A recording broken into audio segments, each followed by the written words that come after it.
दोस्तों अज मैं तुहाडे नाल दो अहम मसलिਆਂ ते चर्चा करनी है। ये जिहड़े दो मसले ने ये सीधा सीधा पंजाब की खुदमुख्तियारी ते पंजाब की अटोनमी ते देश के फैडरल ढांचे ते बहुत वड्डे हमले ने मोदी साहब की सरकार वालों। आपां सब नूं पता वा कि पहला GST जिहड़ा बिल पास होया उसने सारे सूबਿਆਂ ਦੇ ਵਿੱਤੀ अधिकार खोले ने। वन नेशन वन टैक्स इस आड़ विच अज स्टेट्स जिहड़ियां ने वो ऑलमोस्ट ग्लोरीफाइड म्यूनसिपैलिटियां बन के रह गई ने ते दो वड्डे हुण हमले होर आ रहे ने। एक तुसीं सब ने सुन रहा कि जिहड़े 3 एंटी फार्मा ऑर्डीनेंसिस पास कीते ने बीजेपी ने, ਉਹਦੇ ਵਿੱਚ किस तरह नाल प्राइवेट सैक्टर ਨੂੰ अधिकार दिते जा रहे ने खेती ਦੀ प्रोक्योरमेंट ਵਿੱਚ ਆਣ ਕੇ, किस तरह APMC एक्ट ਨੂੰ ਅਬੋਲਿਸ਼ ਕਰਕੇ ਜਿਹੜਾ ਸੂਬਿਆਂ ਨੂੰ ਰੈਵਨਿਊ ਆਉਂਦੀ ਸੀ ਸਾਡੇ ਪੰਜਾਬ ਮੰਡੀ ਬੋਰਡ ਨੂੰ ਸੈਂਕੜੇ ਕਰੋੜ ਰੁਪਇਆ, ਕਿਉਂਕਿ ਹਰ ਕੁਇੰਟਲ ਚੋਂ ਆਲਮੋਸਟ 150 ਰੁਪਇਆ ਕੁਇੰਟਲ ਦਾ ਪੰਜਾਬ ਸਰਕਾਰ ਦੇ ਮੰਡੀ ਬੋਰਡ ਦੇ ਖਾਤੇ ਵਿੱਚ ਆਉਂਦਾ ਸੀ। ਕਿਸਾਨ ਤੋਂ ਨਹੀਂ ਸੀ ਕੱਟਿਆ ਜਾਂਦਾ। 3% rural development fee, 10% market committee fee government of India ਜਿਹੜੀ ਸੀਗੀ ਉਹ ਸਟੇਟ ਦੇ ਖਾਤੇ 'ਚ ਪਾਉਂਦੀ ਸੀਗੀ ਔਰ ਉਹਦੇ ਨਾਲ ਰੂਰਲ ਡਿਵੈਲਪਮੈਂਟ ਦਾ ਕੰਮ ਕਾਫੀ ਹੱਦ ਤੱਕ ਲਿੰਕ ਸੜਕਾਂ ਦੀ ਰਿਪੇਅਰ ਵਗੈਰਾ ਚੱਲਦੀ ਸੀ। ਇਸ ਨਾਲ ਉਹ ਸਾਰਾ ਅਬੋਲਿਸ਼ ਹੋ ਜਾਏਗਾ ਔਰ MSP ਭਾਵਾਂ बीजेपी ਦੀ ਸਰਕਾਰ ਕਿੰਨਾ ਹੀ ਕਹੀ ਜਾਵੇ ਕਿ ਨਹੀਂ ਖਤਮ ਕਰਾਂਗੇ, ਉਹ ਹੈ ਹੀ 3 ਸੂਬਿਆਂ ਦੇ ਕੋਲ ਪ੍ਰਚਲਿਤ ਹੈ ਇਸ ਵੇਲੇ। ਪੰਜਾਬ ਕੋਲ ਹੈ, ਹਰਿਆਣੇ ਕੋਲ ਹੈ MSP ਤੇ ਉੱਤਰ ਪ੍ਰਦੇਸ਼ ਦੇ ਕੋਲ ਹੈ। ਅੱਜ ਉਹ ਕਹਿ ਰਹੇ ਨੇ ਪਰ ਸਮਾਂ ਆਉਣ ਤੇ ਅੱਜ ਤੋਂ 3 ਸਾਲ 2 ਸਾਲ ਬਾਅਦ ਆਪਾਂ ਸਭ ਨੂੰ ਪਤਾ ਵਾ ਕਿ ਕ੍ਰੈਡੀਬਿਲਿਟੀ ਜਿਹੜੀ ਇੰਡੀਅਨ ਪੋਲੀਟੀਸ਼ੀਅਨਸ ਦੀ ਉਹ ਬਹੁਤ ਪੂਅਰ ਹੈ।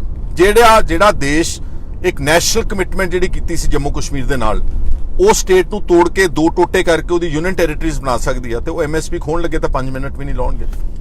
ਦੂਸਰਾ ਮਸਲਾ ਜਿਹੜਾ ਹੈਗਾ ਲੇਟੈਸਟ ਆ ਰਿਹਾ ਉਹ ਹੈਗਾ ਇਲੈਕਟ੍ਰਿਸਿਟੀ ਅਮੈਂਡਮੈਂਟ ਬਿੱਲ 2020। ਇਹ ਜਿਹੜਾ ਆਗਾਮੀ ਮੌਨਸੂਨ ਸੈਸ਼ਨ ਹੈ ਪਾਰਲੀਮੈਂਟ ਦਾ, ਇਹ ਦੋਨੋਂ ਵੱਡੇ ਇਸ਼ੂਜ਼ BJP ਦੀ ਸਰਕਾਰ ਦਿੱਲੀ ਵਿੱਚ ਬੈਠ ਕੇ ਇਹ ਪਾਸ ਕਰਾਵੇਗੀ। ਇਸ ਇਲੈਕਟ੍ਰਿਸਿਟੀ ਅਮੈਂਡਮੈਂਟ ਬਿੱਲ 2020 ਨਾਲ ਜਿਹੜਾ ਸੂਬਿਆਂ ਦੇ ਕੋਲ ਪਾਵਰ ਸੈਕਟਰ ਦੇ ਵਿੱਚ ਅਧਿਕਾਰ ਆ ਉਹਨਾਂ ਦੇ ਉੱਤੇ ਡਾਕਾ ਵਾ। ਸਾਡੇ ਰੈਗੂਲੇਟਰ ਲਾਉਣ ਦਾ ਜਿਹੜਾ ਅਧਿਕਾਰ ਹੈ ਉਹ ਸਾਡੇ ਕੋਲ ਖੋਇਆ ਜਾਵੇਗਾ। ਉਹ ਕੇਂਦਰ ਸਰਕਾਰ ਇੱਕ ਸੁਪਰੀਮ ਕੋਰਟ ਦੇ ਰਿਟਾਇਰਡ ਜੱਜ ਦੀ ਅਧੀਨਗੀ ਦੇ ਵਿੱਚ ਇੱਕ ਕਮੇਟੀ ਬਣਾਵੇਗੀ। ਸਾਰੇ ਦੇਸ਼ ਦੇ ਸਾਰੇ ਸੂਬਿਆਂ ਵਿੱਚ ਪਾਵਰ ਰੈਗੂਲੇਟਰਸ ਉਹ ਅਪਾਇੰਟ ਕਰਿਆ ਕਰਨਗੇ। ਅੱਜ ਅਸੀਂ ਪਾਵਰ ਰੈਗੂਲੇਟਰ ਆਪਣਾ ਅਪਾਇੰਟ ਕਰਦੇ ਹਾਂ। ਆਪਣੇ ਪਾਵਰ ਰੈਗੂਲੇਟਰ ਨੂੰ ਪੰਜਾਬ ਦੀ ਸਥਿਤੀ ਦਾ ਪਤਾ ਵਾ ਕਿ ਕਿੰਨੀ ਬਿਜਲੀ ਦੀਆਂ ਦਰਾਂ ਵਧਾਉਣੀਆਂ ਚਾਹੀਦੀਆਂ, ਕਿੰਨੀਆਂ ਜਾਇਜ਼ ਨੇ, ਕਿੰਨੀਆਂ ਨਜਾਇਜ਼ ਨੇ। ਉਹ ਫਿਰ ਦਿੱਲੀ ਬੈਠੇ ਹੁਕਮ ਮਾਰਿਆ ਕਰਨਗੇ ਕਿ ਇੰਨਾ ਅਸੀਂ ਟੈਰਿਫ ਵਧਾਤਾ। ਔਰ ਇਹ ਸਾਰਾ ਕੁਝ ਜਿਹੜਾ ਪ੍ਰਪੋਜ਼ਡ ਇਲੈਕਟ੍ਰਿਸਿਟੀ ਅਮੈਂਡਮੈਂਟ ਬਿੱਲ ਆ, ਇਹ ਬੇਸਿਕਲੀ ਇਹਦਾ ਜਿਹੜਾ ਇੱਕ ਹੋਰ ਵੱਡਾ ਰੈਮੀਫਿਕੇਸ਼ਨ ਆ ਕਿ ਕੇਂਦਰ ਸਰਕਾਰ ਕਹਿਣ ਜਾ ਰਹੀ ਆ ਕਿ ਜਿਹੜੇ ਸੂਬੇ ਕਿਸਾਨਾਂ ਨੂੰ ਕਿਸੇ ਤਰ੍ਹਾਂ ਦੀ ਵੀ ਸਬਸਿਡੀ ਦਿੰਦੀ, ਜਿੱਦਾਂ ਪੰਜਾਬ ਟਿਊਬਵੈਲਸ ਦੀ ਮੁਫਤ ਬਿਜਲੀ ਦੀ ਸਬਸਿਡੀ ਦਿੰਦਾ, ਉਹ ਕੇਂਦਰ ਸਰਕਾਰ ਇਸ ਅਮੈਂਡਮੈਂਟ ਜਿਹੜਾ ਇਲੈਕਟ੍ਰਿਸਿਟੀ ਅਮੈਂਡਮੈਂਟ ਬਿੱਲ 2020 ਆ ਉਹਨੂੰ ਖਤਮ ਕਰਨ ਜਾ ਰਹੀ ਹੈ। ਉਹਨੂੰ ਰਿਪਲੇਸ ਕਰਨ ਲੱਗੇ ਨੇ DBT ਡਾਇਰੈਕਟ ਬੈਨੀਫਿਟ ਟ੍ਰਾਂਸਫਰ, ਯਾਨੀ ਕਿ ਤੁਸੀਂ ਕਿਸਾਨਾਂ ਨੂੰ ਅਗਰ ਸਬਸਿਡੀ ਦੇਣਾ ਚਾਹੁੰਦੇ ਹੋ ਉਹਨਾਂ ਦੇ ਖਾਤਿਆਂ ਦੇ ਵਿੱਚ ਪੈਸੇ ਪਾਓ। ਜਿਹੜੀ ਸਟੇਟ ਪੰਜਾਬ ਵਰਗੀ ਸਟੇਟ ਆਪਣੇ ਬਿਜਲੀ ਬੋਰਡ ਦਾ 8000 ਕਰੋੜ ਰੁਪਇਆ ਅਦਾ ਨਹੀਂ ਕਰ ਸਕਦੀ, ਉਹਦਾ ਡਿਫਾਲਟ ਪੇਮੈਂਟ ਹੈ ਜਿਹੜੀ ਸਬਸਿਡੀ ਜਾਰੀ ਹੈ ਫ੍ਰੀ ਬਿਜਲੀ ਕਿਸਾਨਾਂ ਨੂੰ, ਉਹ ਹਰ ਕਿਸਾਨ ਦੇ ਅਕਾਊਂਟ ਵਿੱਚ ਪੈਸੇ ਕਿੱਥੋਂ ਪਾਵੇਗੀ? ਸਾਡੇ ਕੋਲ ਪੈਸੇ ਹੀ ਹੈ ਨਹੀਂਗੇ। ਔਰ ਇਹਦੇ 'ਚ ਇੱਕ ਹੋਰ ਸ਼ਰਤ ਰੱਖੀ ਹੈ ਉਹਨਾਂ ਨੇ ਕਿ ਇਹ ਜਿਹੜਾ ਅਸੀਂ ਬਿੱਲ ਇਸ ਕਰਕੇ ਲੈ ਕੇ ਆ ਰਹੇ ਹਾਂ, ਇਹ ਸਬਸਿਡੀ ਕਿਸਾਨਾਂ ਨੂੰ ਬਿਜਲੀ ਦੀ ਜਾਂ ਹੋਰ ਤਰ੍ਹਾਂ ਦੀ ਸਬਸਿਡੀ ਖਤਮ ਕਰਨੀ ਪਵੇਗੀ ਤੇ DBT ਕਰਨਾ ਪਵੇਗਾ, ਕਿਉਂਕਿ ਅਗਰ ਸਟੇਟਸ ਆਪਣੀ ਬੋਰੋਇੰਗ ਲਿਮਿਟ ਵਧਾਉਣਾ ਚਾਹੁੰਦੇ ਨੇ, ਅਗਰ ਕਰਜ਼ੇ ਦੀ ਲਿਮਿਟ ਉਹ ਥੋੜੀ ਜਿਹੀ ਵਧਾਉਣਾ ਚਾਹੁੰਦੇ ਨੇ, ਫਿਰ ਉਹਨਾਂ ਨੂੰ ਸਾਡੀ ਇਹ ਅਮੈਂਡਮੈਂਟ ਪਾਸ ਕਰਨੀ ਪਵੇਗੀ ਆਪਣੀ ਕੈਬਨਿਟ ਵਿੱਚ। ਔਰ ਇਸ ਵਕਤ ਕੀ ਆ ਕਿ ਜਿਹੜੀ ਸਟੇਟ ਦਾ ਸਟੇਟ ਗ੍ਰੋਸ ਡੋਮੈਸਟਿਕ ਪ੍ਰੋਡਕਟ ਹੈਗਾ GSDP, gross state domestic product, ਉਹਦਾ 3% ਤੱਕ ਤੁਸੀਂ ਕਰਜ਼ਾ ਚੱਕ ਸਕਦੇ ਹੋ। ਅੱਜ ਪੰਜਾਬ 2.5 ਲੱਖ ਕਰੋੜ ਰੁਪਏ ਦਾ ਕਰਜ਼ਾ ਹੀ ਹੈ, ਇਹਨੂੰ ਹੋਰ ਕਰਜ਼ੇ ਦੀ ਲੋੜ ਆ।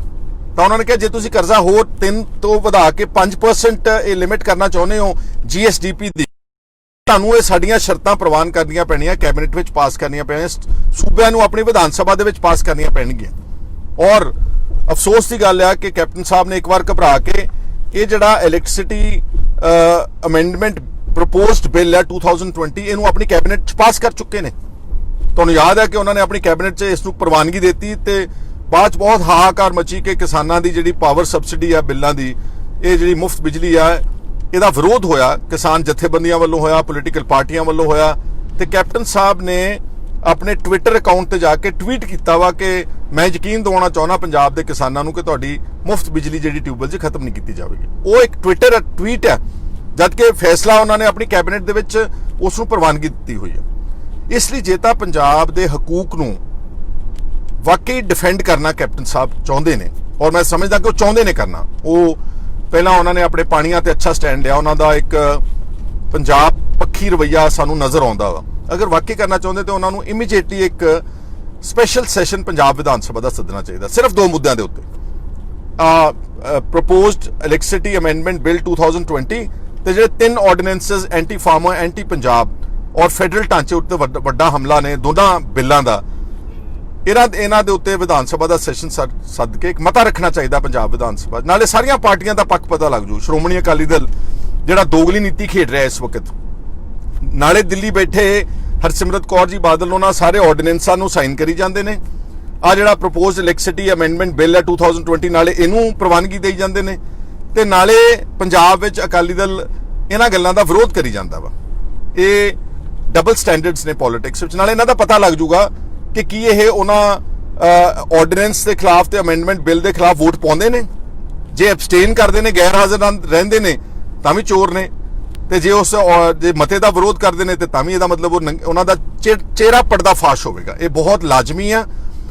ਇਸ ਤੋਂ ਪਹਿਲਾਂ ਕਿ ਮੌਨਸੂਨ ਸੈਸ਼ਨ ਦੇ ਵਿੱਚ ਪਾਰਲੀਮੈਂਟ ਵਿੱਚ ਇਹ ਬਿੱਲ ਪਾਸ ਹੋ ਜਾਣ, ਇਹ ਕਾਨੂੰਨ ਬਣ ਜਾਣ, ਦੋਨੋਂ electricity reforms amendment bill 2020 and ਜਿਹੜੇ 3 ਆਰਡੀਨੈਂਸਸ ਪਾਸ ਕੀਤੇ ਨੇ ਬੀਜੇਪੀ ਗਵਰਨਮੈਂਟ ਨੇ, ਕਾਨੂੰਨ ਬਣਨ ਤੋਂ ਪਹਿਲਾਂ ਪੰਜਾਬ ਦੀ ਵਿਧਾਨ ਸਭਾ ਦਾ 1 ਦਿਨ ਦਾ ਸੈਸ਼ਨ ਬੁਲਾ ਕੇ ਇਹਦੇ ਤੇ ਚਰਚਾ ਤੇ ਬਹਿਸ ਕਰਾਉਣ ਤੋਂ ਬਾਅਦ ਇੱਕ ਮਤਾ ਪਾਸ ਕੀਤਾ ਜਾਣਾ ਚਾਹੀਦਾ। ਸਾਰੀਆਂ ਪੋਲੀਟੀਕਲ ਪਾਰਟੀਆਂ ਦਾ ਜਿਹੜਾ ਪੱਖ ਹੈਗਾ ਤੁਹਾਨੂੰ ਉਹ ਸਾਫ਼-ਸਾਫ਼ ਨਜ਼ਰ ਆਉਣ ਲੱਗ ਜਾਏਗਾ ਕਿ ਕਿਹੜੀ ਪਾਰਟੀ ਪੰਜਾਬ ਪੱਖੀ ਆ, ਕਿਹੜੇ ਵਿਧਾਇਕ ਪੰਜਾਬ ਪੱਖੀ ਨੇ ਤੇ ਕਿਹੜੇ ਵਿਧਾਇਕ ਦੋਗਲੀ ਨੀਤੀ ਖੇਡਦੇ ਨੇ ਤੇ ਪੰਜਾਬ ਦੇ ਹਕੂਕ ਦੇ ਉੱਤੇ ਜਿਹੜੇ ਡਾਕਾ ਮਾਰਨ ਜਾ ਰਹੇ ਨੇ ਉਹਨਾਂ ਦਾ ਸਾਥ ਦਿੰਦੇ ਨੇ। ਔਰ ਮੈਂ ਕਹਿਣਾ ਚਾਹੁੰਦਾ ਵਾਂ ਕਿ ਅੱਜ ਸਟੇਟਸ ਜਿਹੜੀਆਂ ਨੇ ਉਹਨਾਂ ਦੇ ਕੋਲ ਕੋਈ ਖਾਸ ਅਧਿਕਾਰ ਨਹੀਂਗਾ। ਸਾਡੀ ਐਜੂਕੇਸ਼ਨ ਦੀ ਨੀਤੀ ਦਿੱਲੀੋਂ ਬਣਦੀ ਆ, ਸਾਡੀ ਹੈਲਥ ਕੇਅਰ ਦੀ ਨੀਤੀ ਦਿੱਲੀੋਂ ਬਣਦੀ ਆ, ਸਾਡੀ ਲੇਬਰ ਦੇ ਲਾਜ਼ ਮਨਰੇਗਾ ਵਗੈਰਾ ਦਿੱਲੀੋਂ ਬਣਦੇ ਨੇ, ਸਾਡੀਆਂ ਸੜਕਾਂ ਟੋਟਲ ਨੈਸ਼ਨਲ ਹਾਈਵੇਜ਼ ਤੋਂ ਲੈ ਕੇ ਪਲਾਨ ਰੋਡਸ ਤੱਕ ਪ੍ਰਧਾਨ ਮੰਤਰੀ ਗ੍ਰਾਮ ਸੜਕ ਯੋਜਨਾ ਸਿਰਫ ਲਿੰਕ ਰੋਡਸ ਰਹਿ ਗਏ, ਜਿਹੜੀ ਪਿੰਡੂ ਸੜਕਾਂ ਨੇ ਛੋਟੀਆਂ, ਉਹ ਸਿਰਫ ਪੰਜਾਬ ਦੀ ਸਟੇਟ ਦੇ ਕੋਲ ਰਹਿ ਗਈਆਂ ਨੇ। ਇਸ ਤੋਂ ਇਲਾਵਾ ਜਿੰਨੇ ਵੀ ਅਧਿਕਾਰ ਉਹ ਸਾਰਾ ਹੌਲੀ ਕਰਕੇ, ਪਹਿਲਾਂ ਆਫਟਰ ਆਲ ਕਾਂਗਰਸ ਨੇ ਇਸ ਦੀ ਸ਼ੁਰੂਆਤ ਕੀਤੀ ਸੀ, ਪਰ ਉਹ ਫਿਰ ਵੀ ਥੋੜਾ ਬਹੁਤਾ ਬਚ ਕੇ ਚੱਲਦੇ ਸੀਗੇ ਕਿ ਹਾਹਾਕਾਰ ਮਚੇਗੀ। ਲੇਕਿਨ ਪਿਛਲੇ ਜਦੋਂ ਦੀ ਮੋਦੀ ਸਾਹਿਬ ਦੀ ਸਰਕਾਰ ਆਈ ਹੈ, ਇਹਨਾਂ ਨੇ ਬਿਲਕੁਲ ਇਸ ਸਿਸਟਮ ਨੂੰ ਫੈਡਰਲ ਢਾਂਚੇ ਤੋਂ ਬਦਲ ਕੇ ਯੂਨਿਟਰੀ ਫਾਰਮ ਆਫ ਗਵਰਨਮੈਂਟ ਵੱਲ ਨੂੰ ਲੈ ਕੇ ਜਾ ਰਹੇ ਨੇ, ਔਰ ਉਹਦਾ ਨੁਕਸਾਨ ਸਟੇਟਸ ਨੂੰ ਹੁੰਦਾ। ਜਦੋਂ ਸਟੇਟਸ ਨੂੰ ਹੁੰਦਾ ਉਦੋਂ ਅਲਟੀਮੇਟਲੀ ਬਸ਼ਿੰਦਿਆਂ ਦੇ ਉੱਤੇ ਨੁਕਸਾਨ ਹੁੰਦਾ ਸਿੱਧਾ। ਉਹਦਾ ਡਾਇਰੈਕਟ ਜਿਹੜਾ ਅਸਰ ਆ ਉਹ ਆਮ ਨਾਗਰਿਕ ਤੇ ਪੈਂਦਾ ਵਾ। ਜਦ ਸਟੇਟ ਦੇ ਕੋਲ ਕੋਈ ਅਧਿਕਾਰ ਹੀ ਨਹੀਂ ਰਹਿਣਾ, ਸਟੇਟ ਦੇ ਕੋਲ ਕੋਈ ਪੈਸਾ ਹੀ ਨਹੀਂ ਰਹਿਣਾ, ਸਟੇਟ ਦੇ ਕੋਲ ਕੋਈ ਨੀਤੀ ਨਹੀਂ ਰਹਿਣੀ, ਨਾ ਅਸੀਂ ਆਪਣਾ ਵਿਰਸਾ ਪੜ੍ਹਾ ਸਕਦੇ ਹਾਂ, ਨਾ ਅਸੀਂ ਆਪਣਾ ਇਲਾਜ ਦੀ ਪ੍ਰਣਾਲੀ ਨੂੰ ਆਪਣੇ ਅਨੁਕੂਲ ਚਲਾ ਸਕਦੇ ਹਾਂ, ਨਾ ਅਸੀਂ ਆਪਣੀ ਲੇਬਰ ਨੂੰ ਆਪਣੇ ਅਨੁਕੂਲ। ਜਦੋਂ ਤੁਸੀਂ ਸਾਰੇ ਦੇਸ਼ ਵਿੱਚ ਇੱਕ ਕਾਨੂੰਨ ਲਾਗੂ ਕਰ ਰਹੇ ਹੋ ਤੇ ਹਰ ਸਟੇਟ ਦੀ ਤੇ ਹਰ ਸੂਬੇ ਦੇ ਅਲੱਗਾ ਡਿਮਾਂਡਸ ਨੇ, ਅਲੱਗਾ ਵਾਤਾਵਰਨ ਹੈ, ਅਲੱਗਾ ਉਹਨਾਂ ਦੀਆਂ ਭਾਵਨਾਵਾਂ ਨੇ, ਤੁਸੀਂ ਇਕਸਾਰਤਾ ਤਾਂ ਕਰ ਹੀ ਨਹੀਂ ਸਕਦੇ। ਔਰ ਫੈਡਰਲ ਢਾਂਚਾ ਅਮਰੀਕਾ ਨੇ, ਕੈਨੇਡਾ ਨੇ ਸਾਰੀ ਸਟੇਟਸ ਨੂੰ ਟੋਟਲ ਆਟੋਨਮੀ ਦਿੱਤੀ ਹੋਈ ਹੈ, ਬਲਕਿ ਥੱਲੇ ਕਾਉਂਟੀਜ਼ ਤੇ ਜ਼ਿਲ੍ਹਿਆਂ ਤੱਕ ਆਟੋਨਮੀ, ਬਲਕਿ ਮੇਅਰਸ ਤੱਕ ਬਹੁਤ ਆਟੋਨਮੀ ਹੈ। ਕਈ ਕਾਉਂਟੀਜ਼ ਦੇ ਮੇਅਰ ਜਿਹੜੇ ਨੇ ਉਹ ਇੰਨੇ ਇੰਡੀਪੈਂਡੈਂਟ ਨੇ ਕਿ ਉਹਨਾਂ ਦੀ ਆਪਣੀ ਪੁਲਿਸ ਫੋਰਸ ਹੈ, ਉਹ ਆਪਣਾ ਲਾਅ ਬਣਾ ਸਕਦੇ ਨੇ। ਇੱਕ ਛੋਟਾ ਜਿਹਾ ਸ਼ਹਿਰ ਤੇ ਸਾਡੇ ਜਿਹੜਾ 73ਵੀਂ ਤੇ 74ਵੀਂ ਕਨਸਟੀਟਿਊਸ਼ਨ ਵਿੱਚ ਸੋਧ ਕੀਤੀ ਸੀ ਰਾਜੀਵ ਗਾਂਧੀ ਨੇ, ਉਹ ਕਹਿਣ ਨੂੰ ਕਿ ਅਸੀਂ ਸਾਰੇ ਅਧਿਕਾਰ ਦੇ ਰਹੇ ਹਾਂ ਪੰਚਾਇਤ ਪ੍ਰਣਾਲੀ ਨੂੰ, ਮਿਊਨਿਸਪਲ ਕਮੇਟੀਆਂ ਨੂੰ, ਬਲਾਕ ਸੰਮਤੀਆਂ, ਜ਼ਿਲ੍ਹਾ ਪਰਿਸ਼ਦ, ਅੱਜ ਜਿੰਨੇ ਚੁਣੇ ਗਏ ਨੇ ਮੇਰੇ ਵੀਰ ਭੈਣ ਭਰਾ, ਉਹਨਾਂ ਨੂੰ ਪਤਾ ਵਾ ਸਵਾਏ ਚਾਹ ਦੇ ਕੱਪ ਤੋਂ ਇਹਨਾਂ ਦੇ ਕੋਲ ਇੱਕ ਨਵੇਂ ਪੈਸੇ ਦਾ ਅਧਿਕਾਰ ਨਹੀਂ। ਪੰਚਾਇਤਾਂ ਕਹਿਣ ਨੂੰ ਸਿਰਫ ਆਟੋਨਮਸ ਨੇ, ਇੱਕ ਸਰਪੰਚ ਨਾਲੋਂ ਪਾਵਰਫੁਲ ਜ਼ਿਆਦਾ ਪੰਚਾਇਤ ਸੈਕਟਰੀ ਆ ਤੇ BDO ਦਾ ਉਹਨਾਂ ਦਾ ਗੁਰੂ ਆ, ਉਹਨਾਂ ਦੇ ਕੋਲ ਕੋਈ ਅਧਿਕਾਰ ਨਹੀਂ, ਕੋਈ ਮਨਮਰਜ਼ੀ ਦੇ ਨਾਲ ਉਹ ਆਪਣਾ ਕੰਮ ਨਹੀਂ ਕਰਾ ਸਕਦੇ। ਜੋ ਟੇਲਰ ਮੇਡ ਸਕੀਮਸ ਦਿੱਲੀੋਂ ਵਾਇਆ ਚੰਡੀਗੜ੍ਹ ਉਹ ਸਿਰਫ ਉਹਨਾਂ ਨੂੰ ਲਾਗੂ ਕਰਨ 'ਚ ਲੱਗੇ ਰਹਿੰਦੇ ਨੇ।